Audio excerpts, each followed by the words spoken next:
Il s'est opposé à la vision de ses frères de la diaspora lors de l'humiliation du chef de l'État à Genève. Il est allé jusqu'à s'opposer physiquement aux membres de la brigade anti-Sardinard, qui détruisait les ambassades camerounaises partout en Europe. Voilà pourquoi il s'est fait surnommer le gifleur de Lyon, ancien militaire qui a fui l'armée camerounaise parce que ça n'allait pas. Une fois en Europe, il s'est fait manipuler par les membres du gouvernement qui lui ont promis le bonheur s'il revenait vivre au Cameroun pour son travail contre les membres de la brigade anti-Sardinard. Sauf que ça fait déjà 3 ans que ce dernier est au pays mais n'arrive toujours pas à voir le bout du tunnel. Ses papiers pour l'Europe ont déjà expiré et le renouvellement s'avère impossible car il a été fiché comme semeur de troubles. Notre compatriote aujourd'hui en pleurs interpelle le chef de l'État qu'il a toujours soutenu, pour l'aider à retrouver sa situation d'avant. Dans des révélations exclusives, un homme du sérail nous fait le point sur cette sortie de ce jeune compatriote. Info du Monde vous propose d'écouter très attentivement ce message adressé à Paul Biya. Juste après le générique, on commence.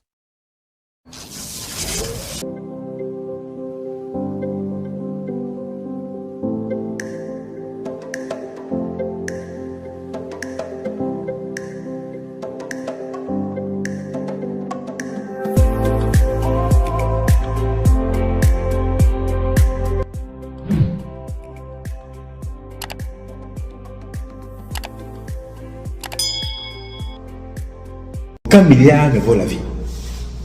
Alors vivez, faites-vous plaisir, sans faire du mal à personne.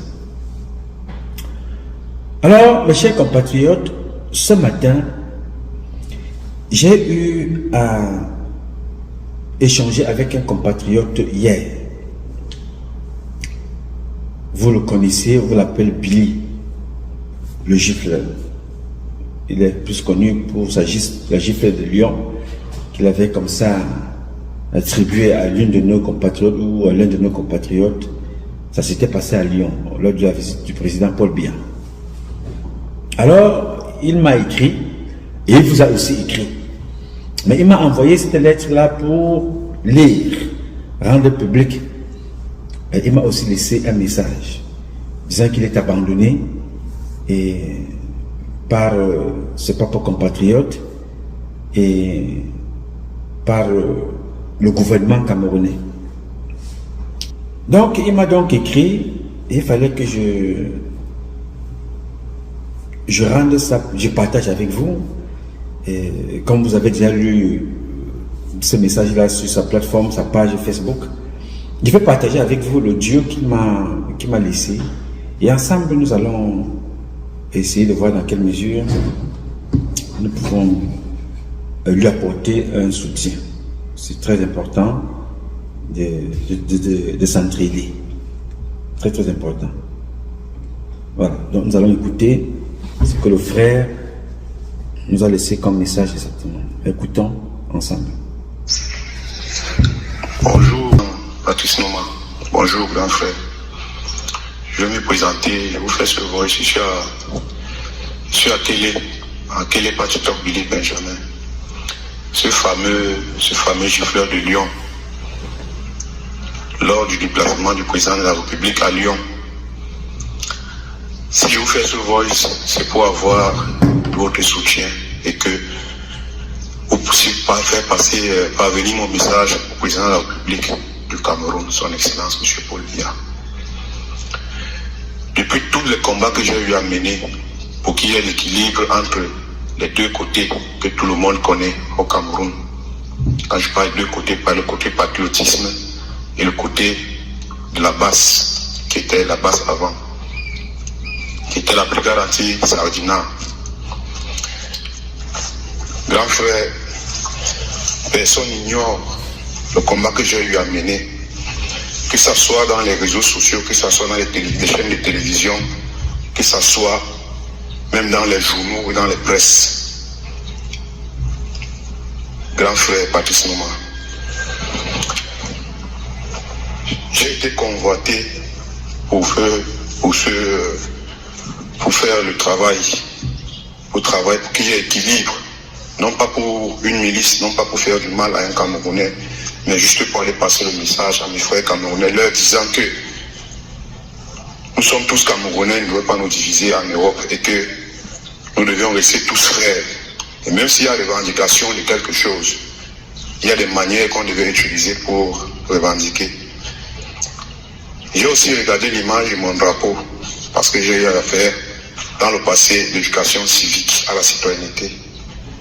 Le drapeau et les institutions et ceux qui les incarnent. D'où ma colère contre certains de mes frères.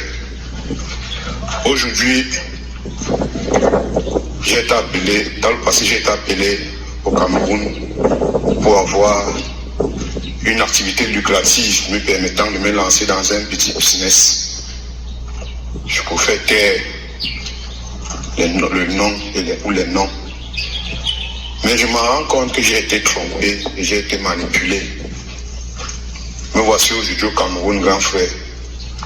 Voilà 3 ans. J'ai tout laissé en Europe. Tout. J'ai tout abandonné pour venir dans mon pays, le servir. Parce que j'adore mon pays, j'aime mon pays. Mais voilà 3 ans, je suis dans l'ombre, je suis devenu l'ombre de moi-même. Je n'ai ni boulot, je n'ai ni maison, je n'ai ni appartenance, je n'ai même pas j'ai même perdu ma famille, même ma dignité. Parce que même ma famille est fâchée contre moi.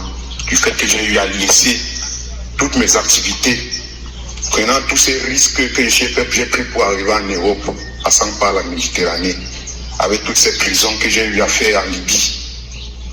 Malgré tout cela, j'ai toujours dit que non, je vais servir mon pays, quel que soit le cas. Grand frère, Patrice Nouma, j'ai besoin de votre aide. J'ai besoin de passer par votre canal pour que le chef de l'État soit au courant de ma situation. Je suis sans vie aujourd'hui, je ne peux pas vous mentir.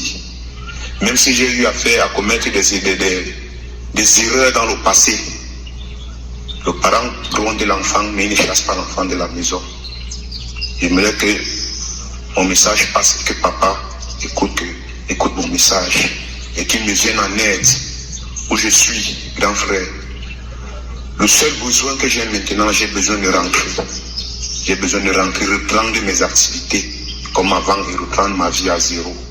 Il sait qu'il n'est jamais trop tard. J'ai besoin d'aller travailler pour pouvoir nourrir mes enfants et m'occuper de l'avenir de mes enfants et de mes futurs petits-fils. Aujourd'hui, je suis un vieux papa irresponsable. Un vieux papa de 4 enfants qui ne parvient pas à les envoyer à l'école, qui ne parvient plus à les payer les frais médicaux, qui ne parvient plus à rien leur donner. Je suis devenu ridicule. Au point où même dans ma famille, je suis devenu comme le chiffon, juste parce que ce sont les règles de l'Afrique. Quand tu n'as rien, tu n'es rien. Grand frère Patrice Nouma, je vous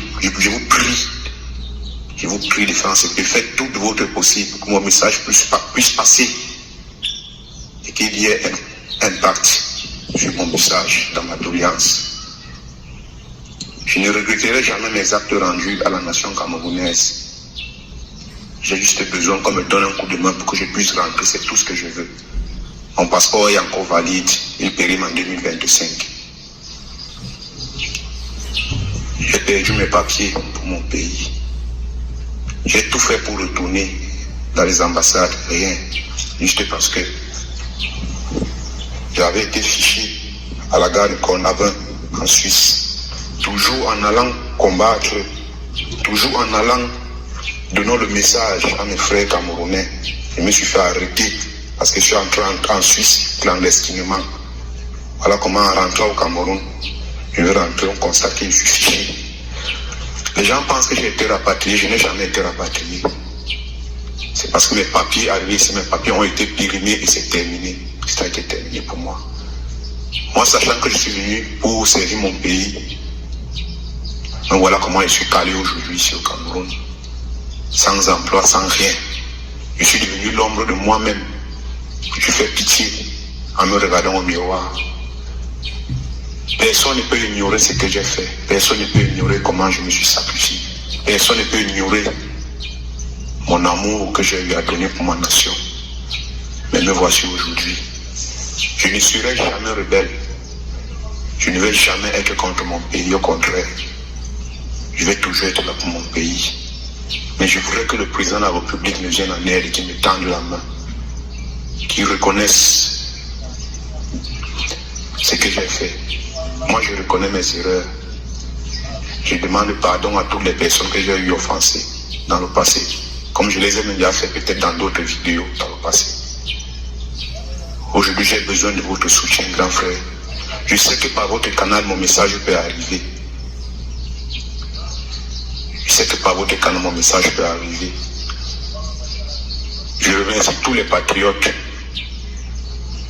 Je vous remercie aussi. Je remercie tous les gars de l'autre côté qui sont battus pour que l'équilibre soit à la normale. Je reconnais aussi que ces gars qui se battaient pour une bonne cause, mais c'était la manière et la façon à laquelle les gars s'en prenaient aux institutions.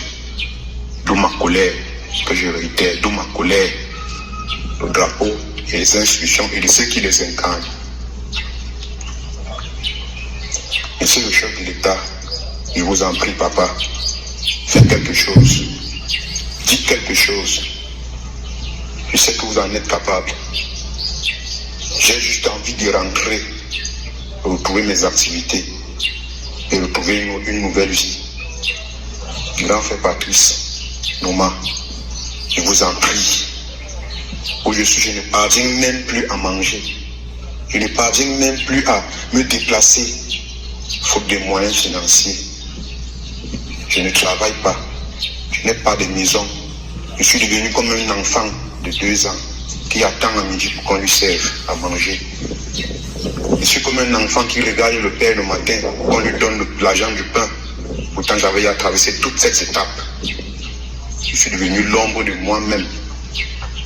La honte me fuit. La honte me fuit. La mort est en train de me tendre la main. Je ne vous manque pas, la mort est en train de me tendre la main. Mais je sais qu'il n'est jamais trop tard. Si on me donne une chance de rentrer, je sais que je peux me relancer. Je suis encore très jeune. Je suis encore très jeune. J'ai encore seulement 38 ans. En quelques années, je peux me remonter. Je peux reconstruire ma vie. Je veux qu'on me donne cette chance-là. Pour que ça ne puisse pas prendre les générations. Je vous en prie. Venez-moi en aide. Venez-moi en aide. Je vous en prie. Je veux seulement rentrer. Je n'ai pas besoin d'argent. Je ne veux pas qu'on me donne de l'argent. Je veux rentrer. J'ai mon passeport. Je veux qu'on me fasse rentrer. Je veux qu'on me fasse retourner. Même si c'est dans n'importe quel pays d'Europe. Je vais rentrer. Je vais partir. Je vais me battre. Je connais me battre. Je connais me battre. Si j'ai marché à pied du Cameroun jusqu'en Europe, ce n'est pas arriver là-bas, rentrer en avion et me battre encore qui va me dépasser. Ça ne peut pas me dépasser. Je ne peux plus prendre la route de la Méditerranée ou du désert. C'est devenu très difficile. C'est devenu très très difficile. Les gens meurent sur cette route. Je n'ai même plus la force de prendre cette route comme avant. Je vous en prie, aidez-moi à rentrer. Aidez-moi à rentrer. C'est tout ce que je vous demande. Aidez-moi à rentrer. Grand Patrice Noma, je vous en remercie beaucoup et je vous prie de faire passer mon message. Merci beaucoup. Bien. Mes chers compatriotes et toutes celles de ceux qui nous font l'honneur de nous écouter au quotidien, personne ne peut rester insensible à un tel message. Quelles que soient les récriminations, quel que soit ce qu'on peut penser de ce jeune homme, ses compatriotes, personne ne peut rester insensible. Vous savez, la faiblesse de l'être humain est toujours de reconnaître que j'ai fait du mal à l'autre et je viens vous demander pardon. Il dit qu'il demande pardon à tout le monde, à vous tous. À ceux qu'il a offensés, à ceux qu'il a fait du mal, il vous demande pardon. Et je pense que le pardon est nécessaire, et le pardon est sincère. Maintenant, comme je vous le disais tantôt, il y a ce qu'on nous dit et ce qu'on pense. Moi, je prendrai ce qu'il nous a dit, le pardon que j'accepte, moi. Il ne m'a jamais offensé, il ne m'a jamais rien fait de mal, comme d'ailleurs la plupart de mes compatriotes que j'observe, que je regarde, je salue l'action de chacun. Alors quand j'ai été contacté par le compatriote, je me suis dit que je devais partager ça avec vous, comme lui-même il a demandé, que je partage ce message avec vous et avec le président de la République. Et c'est ce que j'ai fait. Mais avant même de partager le message avec le président de la République, j'ai pris l'engagement de lui apporter notre modeste contribution. Parce que je ne sais pas si nous ne pouvons pas donner à manger à quelqu'un qui dit qu'il n'a pas à manger, même pour faire manger ses enfants, même pour lui-même. Je ne sais pas ce qu'on donnera, parce que l'une des choses les plus élémentaires que nous devons donner à l'autre, c'est lui permettre de se nourrir. Parce que quand tu ne te nourris pas, tu n'as pas la force d'aller chercher le travail. Donc, avec mes compatriotes, nous avons donc décidé, avant même de venir vous parler, d'échanger avec vous ce matin, de lui apporter notre modeste contribution, ne serait-ce que pour qu'il commence déjà à s'alimenter normalement. Le compatriote qui vous parle est un militaire bien formé, physiquement entraîné. Il faisait partie des forces spéciales. Il a quitté le Cameroun parce que ça allait mal. C'est pour ça qu'il faut faire la différence entre le gouvernement, entre le RDPC, entre Paul Biya et tout ce que nous vivons au quotidien. Il travaillait dans le gouvernement, comme moi je l'ai été hier. Il était militaire, comme moi je l'ai été hier. Pour des raisons qu'il est seul à savoir, il est parti parce que ça n'allait pas. Mais il a été récupéré dans leur organisation qu'ils ont appelée les Patriotes pour servir en ce moment-là 1 an. Parce que s'il voulait servir les institutions, il serait resté. Mais il a donc choisi de servir un homme qu'il appelait le président Paul Biya, par le biais d'une structure, les Patriotes, une sous-traitance du RDPC, parce que c'était son choix. Malheureusement, il a vite fait de se rendre compte que dans ce système, on finit de te purger comme une orange et on te laisse par la suite. Tout le monde a vu la contribution de ses compatriotes sur le terrain, d'autres manifestaient, aller en Suisse, s'opposer aux autres compatriotes, les patriotes de ce côté, les autres compatriotes de l'autre, le RDPC de l'autre. C'est-à-dire que c'est un spectacle qui n'était pas beau à voir, mais qui avait la légitimité de démontrer les dissensions, de démontrer que ça ne va pas dans notre pays. Parce que même ceux qui vont soutenir Biya dans l'organisation appelée les Patriotes savent très bien qu'ils sont mal lotis, comme l'explique le frère, et quittent le Cameroun parce que ça allait mal. Ce n'est pas parce qu'on est militaire qu'on est convaincu que ça va bien.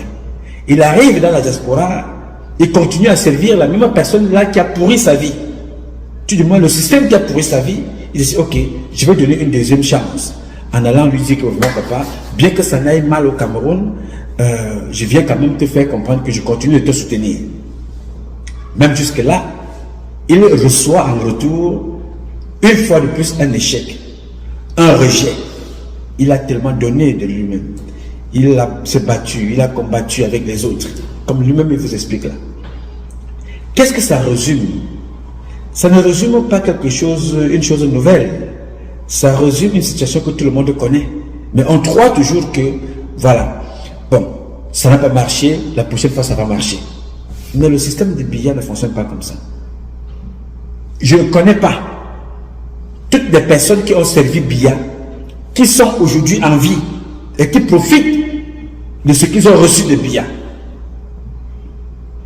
Je n'en connais pas dans la police, dans la gendarmerie, dans l'armée, chez les pompiers, à la DGSN, dans les services de renseignement multiples que nous connaissons, dans toutes ces organisations privées, publiques, connues ou inconnues, personne ne peut te dire je suis aujourd'hui à la retraite, je profite de mon argent. Si tu n'as pas de problème de santé provoqué par ta méchanceté parce que tu as voulu servir un système, tu as le problème de ta retraite. Si tu n'as pas le problème de ta retraite, tu es handicapé parce que peut-être le mal que tu as fait aux autres, à force, pendant ce temps les autres faisaient des prières, tu finis handicapé sur une chaise comme quand tu communies Zoromo. On ne sait pas ça, ce n'est pas une moquerie. J'explique pour que chacun comprenne. Des colonels, des commandants, des commissaires. Toute personne qui sert ce système finit mal. Et je ne comprends pas que des jeunes, j'ai vu tout récemment Francis Ngannou, qui va gagner et qui revient. Il dit voilà, je suis allé, vous n'avez pas cru en moi, je suis allé me battre à l'extérieur en marchant comme Billy. Il a marché, il a lutté avec les requins dans l'eau, il a croisé le maquereau, il a donné le percute, il a croisé le poisson bar, il a donné un coup de pied, il a rencontré même les serpents de bois, il a vaincu tous ceux qui vivent dans la mer. Il est sorti de l'autre côté, il est parti sur la terre, il a vaincu les humains, il est revenu avec le plus grand trophée, champion du monde. Paul Biya n'a pas donné un centime, son ministre de sport rien, aucune association rien, il a pris son courage à deux mains, il est parti tout seul et il a gagné. Et quand il revient au Cameroun, il dit, je veux construire, j'ai construit. En fait, il a pensé, il a parlé et il a fait. Il a mis sur pied une petite salle de sport. Il dit, les enfants, je ne veux pas que certains d'entre vous prennent la mer. Ceux qui ont le sport dans l'âme, au lieu d'aller se battre de l'autre côté, préparons-le mieux ici avant de partir. Quand il a créé ça, combien d'autorités avez-vous vu là-bas pour le soutenir? Combien? Parce que ces gens-là ne veulent pas la réussite des Camerounaises et des Camerounais. La semaine prochaine, je vais vous montrer une jeune fille handicapée. Handicapée. Elle est handicapée. Mais elle est allée gagner des championnats en Allemagne. Elle est handicapée, cette Camerounaise. Personne d'entre vous ne la connaît. Ce bébé-là, cette jeune fille. Elle est sur une chaise. C'est sa mère qui s'occupe d'elle. Elle a participé à une compétition. Elle est revenue avec des médailles au Cameroun. Vous n'avez pas entendu ça dans les médias, n'est-ce pas? Sa mère a eu beaucoup de mal à être même reçue par certains ministres. Mais la suite, c'est quoi? Vous avez vu Charlotte Bango, elle est obligée de prendre une autre nationalité. Ce qui a été demandé qu'il lui soit donné comme récompense a été détourné. Vous avez vu notre mère, la première fille de la culture, de la musique camerounaise, Anne-Marie Zié. Elle est morte en pleurant comme ce gars pleure. Dans son ordonnance médicale, Anne-Marie Zié est morte. Insuffisance alimentaire, écrit par le médecin. Insuffisance alimentaire. Elle en est décédée. Dans son pays, ce pays-là qui donne la nourriture à d'autres, aux voisins, Guinée équatoriale, Gabon, le Sapa. Mais cette femme-là, qui portait le drapeau de notre pays, partout à l'extérieur, elle est morte. Insuffisance alimentaire. Je peux t'en citer comme ça, à ne plus m'arrêter. Lui qui est militaire, vous avez vu le nombre de ces militaires qui meurent dans le Nosso, tous les jours. Mais la personne pour laquelle ces militaires meurent, eh bien, il n'a absolument rien à cirer d'eux. Alors c'est très important ces exemples de vos compatriotes qui sont encore vivants, qui se lèvent comme ça pour venir vous parler, vous dire ce qu'ils ont vécu, ce qu'ils ressentent. Ils viennent vous demander pardon, ils ont fait des erreurs. Nous avons fait une mauvaise appréciation, je viens vous demander pardon. Le mot pardon, c'est que l'homme reconnaît déjà qu'en venant vous demander pardon, cet homme reconnaît qu'il a mal agi et il vient vous demander pardon. Il vient comme ça se mettre devant vous, il vous dit, je vous demande pardon, pardonnez-moi mes frères. Je suis allé auprès de M. Biya, je suis allé auprès de son organisation, je suis allé auprès de son parti, nous avons créé un mouvement pour le soutenir. Je me suis retrouvé dans la rue. Ce garçon, les parents de Paul Biya le voient. À l'époque, les patriotes, les nièces de Paul Biya, les neveux de Paul Biya, il était avec eux. Aujourd'hui, il pleure, il n'a rien. Personne ne le regarde. Mais quand il était devant, pour aller gifler, pour aller combattre, pour défendre le président, ils étaient avec lui. Il dit, vas-y, Billy, vas-y, vas-y, tu es devant, on est derrière toi. Il faisait les directs. Là, maintenant, il est seul. Il n'y a plus personne. Il a abandonné à lui-même. Alors, je voudrais ici lui dire que, en ce qui me concerne, je vais apporter ma contribution pour l'aider. Je vais passer le message. Nous allons même écrire. Ça fait partie du programme que nous avons demandé, la grande réconciliation. C'est pour ça que je suis contre les élections, parce qu'il y a tellement de colère, les gens ont tellement de la haine, que si nous ne faisons pas cette réconciliation, accompagnée de ce mot magique, le pardon national, qui ne veut pas dire que le mal qui a été fait aux autres soit oublié. La République doit prendre ce mal, des enfants qui ont été tués, des enfants qui ont été kidnappés, des gens qui ont été emprisonnés arbitrairement, soient reconnus par la République et soient dédommagés pour ce qu'ils ont vécu. Ce sont les articulations du pardon. Ce que ce gars dit, ce pardon dont il vous fait part, c'est un pardon qui doit aussi être national. On continue comme ça à s'embourber avec un fou qu'on appelle Atanganji. On s'embourbe avec les autres qui ne font que s'empiffrer.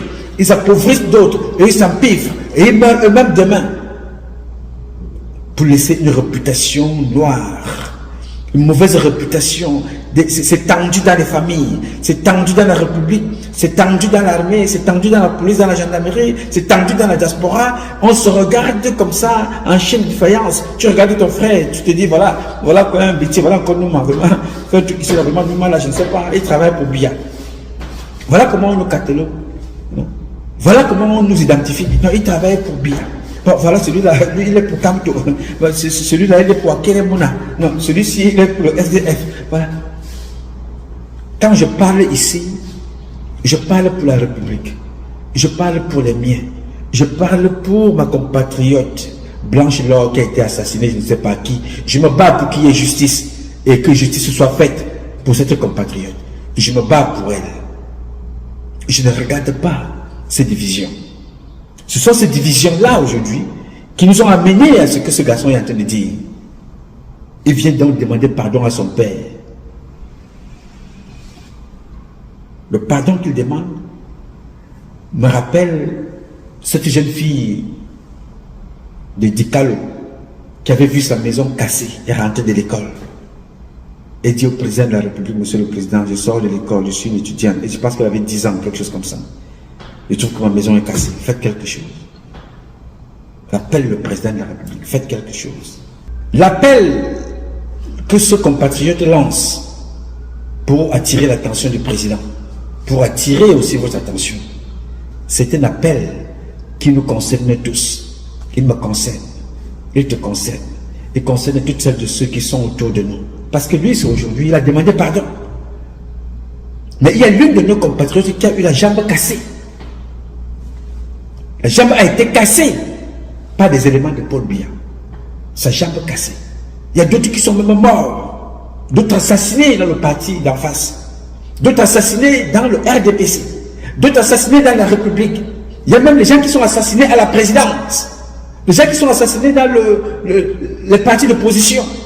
Mais quand on assassine à gauche et à droite, quelle est l'idéologie de ces gens qui tuent les leurs dans le parti au pouvoir, dans l'opposition, dans l'armée, la gendarmerie, la police, les pompiers, dans les chaînes civiles?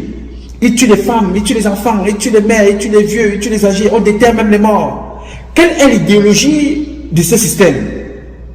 C'est de détruire l'autre. Pour quel intérêt? Pour paraître et soi-même mourir demain. Est-ce normal? Non. Que faut-il faire? Reformer tout ça. Il faut reformer tout ça. Voilà un jeune. La mère recrute tous les jours. Il a 38 ans.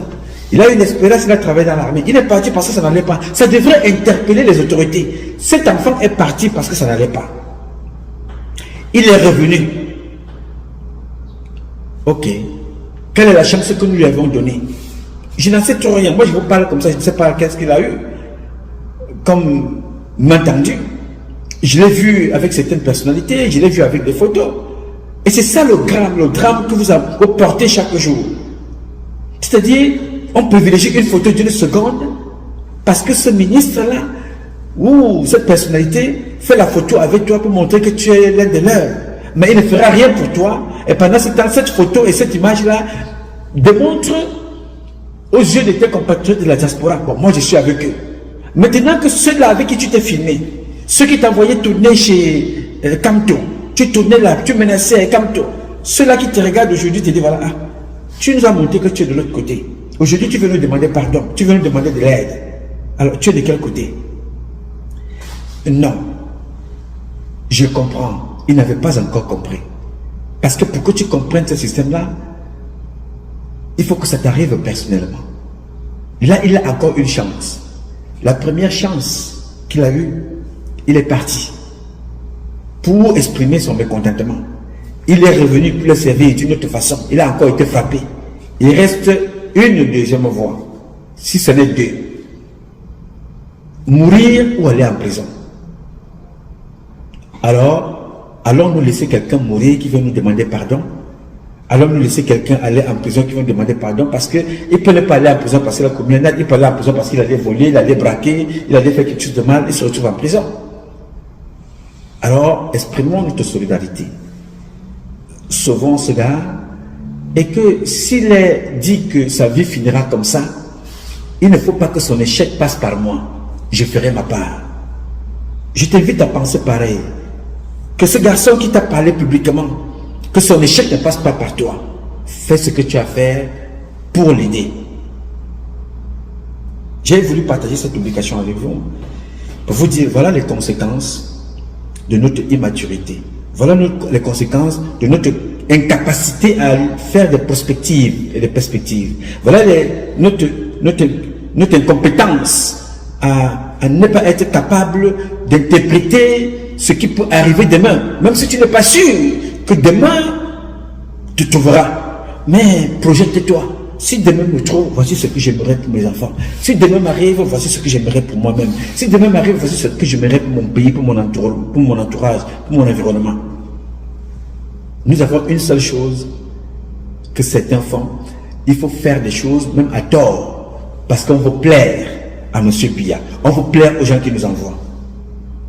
Donc, c'est bien ce qui arrive parce que ça nous sert d'exemple. C'est bien ce qu'il vient nous dire parce que c'est aussi pour tirer son sonner d'alarme. Ça nous guide, ça nous éclaire, ça nous renseigne, ça nous informe, ça nous sensibilise, ça nous permet de dénoncer. Et donc notre compatriote Billy, aidons-le, il est aux abois. Il a un problème. Il n'est pas seul. Ils sont nombreux. Il a eu le courage de venir le dire. Laissons des jugements. Il a fait ci, il a fait ci, il a fait ci, il a fait ci. Je sais ce que vous allez me dire. Nous avons tous fait des erreurs dans notre vie. Moi, j'en fais tous les jours. Donc, mais si quelqu'un vient vous demander pardon, répondons à son pardon. Tendons-lui la main. N'attendons pas quand il va mourir pour dire, ok, là que je le connaissais, j'envoie $300 parce que, bon, il faut acheter le cercueil. J'envoie $300 parce qu'il faut à sa femme ou à ses enfants. Il vous a dit qu'il en a 4. Donc, aidons ce jeune compatriote. Chacun trouvera un moyen comment il peut l'aider. Chacun trouvera une possibilité. Quand je trouverai le moyen, le téléphone, avec son autorisation, je partagerai avec vous. Et je vous dirai, voilà son téléphone. Celui qui pense qu'il peut l'aider, voici son téléphone. Et même aux autorités, vous pouvez le réintégrer. Si vous ne le réintégrez pas dans la police, vous réintégrez chez les pompiers, vous réintégrez dans l'armée, vous réintégrez quelque part là où vous voulez, ou alors vous le réintégrez quelque part. Il demande la réintégration. Faites quelque chose. Il dit qu'il veut repartir parce qu'on ne lui propose rien sur place. C'est comme la majorité des Camerounais qui veulent toujours repartir, partir, fuir leur pays parce qu'on ne leur propose rien. Si ce n'est d'être des fion-fion-man, des papa ou bien des maman, ou bien des gens qui ôtent les vies des autres à tort et à travers. C'est ça qu'on leur propose. Donc vraiment, en ce qui me concerne, je ferai avec mon équipe ce qui me revient de droit pour aider notre compatriote. C'est quand on est vivant qu'on peut aider. Aidons-nous vivants, comme disaient certains. Ne perdons pas le temps des jugements. Il était ci, il était ça, nous connaissons ça déjà. Faisons ce qu'il nous revient de faire pour aider notre frère. Je compte sur vous. En ce qui concerne le président de la République, nous ne perdons rien à lui laisser le message. On ne perd rien. faut toujours dire, je vous ai dit, c'est une institution.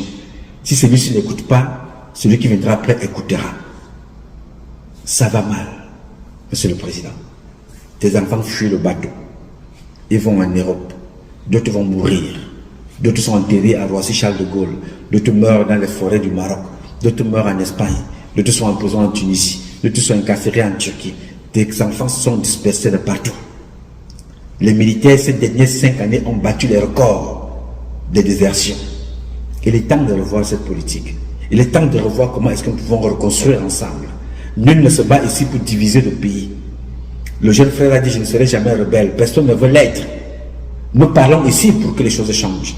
Nous parlons ici pour voir nos parents mourir un jour appelés par Dieu et qu'on les enterre. Nous voyons aujourd'hui nos parents de 70 ans, 75, quand tu vois, aller faire des gardes d'enfants aux États-Unis, au Canada, un peu partout, alors qu'ils seraient venus ici aux États-Unis, venir rendre visite à leurs enfants, retourner tranquillement, se reposer, venir voir leurs petits-enfants, être en train de jouer avec leurs petits-enfants.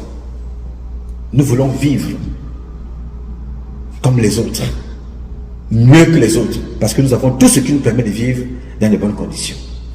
Alors, Monsieur le Président, je vous prie de tenir en compte la doléance de notre compatriote qui n'est pas seul. Tous les Camerounais de la diaspora aspirent aux meilleures conditions de vie dans notre pays, au Cameroun. Tous les Camerounais du Cameroun aspirent aux meilleures conditions de vie, dans la sécurité, dans leur pays respectifs. Je voudrais ici conclure cette publication en remerciant Dieu qui a guidé ce jeune garçon de venir interpeller ses propres frères. Il dit qu'il vous a déjà demandé pardon sur plusieurs publications. Faisons un effort de lui tendre la main, chacun à son niveau. Je voudrais donc attirer votre attention là-dessus, en vous remerciant de m'avoir écouté. J'ai dit, ce combat est un combat de tous et de chacun pour un intérêt commun. C'est avec la volonté des Camerounaises et des Camerounais que vous êtes. La bénédiction de Dieu que nous vaincrons. En attendant, le combat continue. Ce combat continue parce que un Cameroun nouveau est possible. Chacun dans son domaine respectif. Et je suis convaincu que tellement vous êtes merveilleux que chacun d'entre vous, à son niveau, élèvera notre pays et lui donnera les lettres de noblesse qu'il mérite. La capitale du paradis sur terre. Je m'appelle Nouma, Patrice Nouma. Je réponds au 001 551 666 10 27. I love you. Avant de prendre toute décision, il faut prendre la peine de bien réfléchir. La vie de ce jeune homme interpelle toute la jeunesse camerounaise, il ne faut jamais t'allier avec celui qui t'a fait souffrir une fois. Aujourd'hui il revient encore demander de l'aide à celui-là même qui l'a lâché et fait souffrir tous les Camerounais. Merci d'avoir suivi cette vidéo jusqu'à la fin, n'hésitez pas de nous laisser vos impressions en commentaire. Abonnez-vous sur Info du Monde et partagez la vidéo à vos proches. Merci.